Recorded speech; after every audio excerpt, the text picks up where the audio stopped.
माता पार्वती भगवान शिव से विवाह करना चाहती थीं। सभी देवता इस रिश्ते से खुश थे और सभी चाहते थे कि पर्वत राजकन्या माता पार्वती और भगवान शिव का विवाह हो। माता पार्वती की ओर से कुछ लोग भगवान शिव के पास पार्वती जी का रिश्ता लेके गए। शिव, जो कि एक तपस्वी साधु हैं, वे किसी रिश्ते नाते में नहीं बांधना चाहते थे। रिश्ते की खबर सुनकर वे क्रोधित हो उठे और उन्होंने अपनी तीसरी आंख खोली।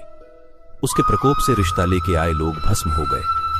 भगवान शिव द्वारा रिश्ता ठुकराने की खबर सुनकर माता पार्वती को बहुत दुख हुआ, परंतु वे तो ठान चुकी थीं कि वे शादी करेंगी तो बस महादेव से ही। इसी दृढ़ निश्चय के साथ माता पार्वती ने शिव जी को पाने के लिए तपस्या शुरू कर दी।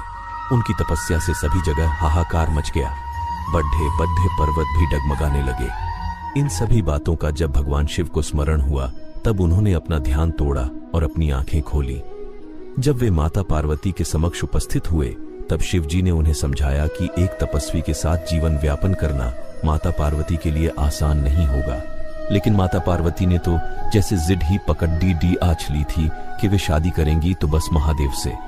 उनकी इस हट को देखकर भोलेनाथ ने सोचा कि वे बिल्कुल उनकी तरह ही हैं और उनकी जोड़ भी बहुत अच्छी लगेगी।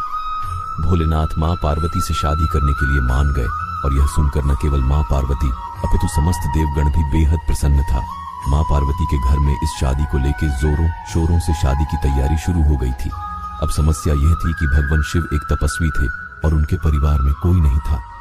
उन्हें शादी की रस्मों का कोई अंदाजा नहीं था।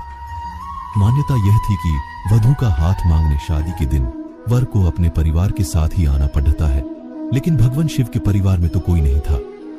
ऐसे में महादेव ने डाकिनियां, भूत प्रेत और चुड़ैलों को अपनी बारात में शामिल होने को कहा। भगवान शिव तो इस बात से भी अनजान थे कि शादी के लिए तैयार कैसे होते हैं। डाकिनियों ने भगवान शिव के शरीर पे भस्म लगा दिया और हड्डियों की माला पहना दी, जो कि उनके घरों की परंपरा होती होगी। अब भगवान शिव की बारात, जिसमें भूत प्रेत थे, नाचते गाते मां पार्वती के द्वार पहुंची। सभी लोग, जिसमें मां पार्वती के घर वाले और देवतागण थे, हैरान रह गए। भूतों को देखकर घर की महिलाएं डरकर वहां से भाग गईं। महादेव को इस रूप में देखकर उनकी सास यानी मां पार्वती की मां ने उन्हें अपनी बेटी का हाथ देने से इनकार कर दिया। माता पार्वती और शिव जी के विवाह की परिस्थितियों को बिगड़ता देख पार्वती जी ने महादेव से अनुरोध किया कि वे उनके रीति रिवाजों के मुताबिक शादी करें। भोलेनाथ ने मां पार्वती की इस प्रार्थना का मान रखा। पार्वती जी ने सभी देवताओं को उन्हें तैयार करने का निवेदन किया। इसके बाद भोलेनाथ को दैवीय जल से स्नान कराया गया और उन्हें खूबसूरती से फूलों की मालाओं से तैयार की।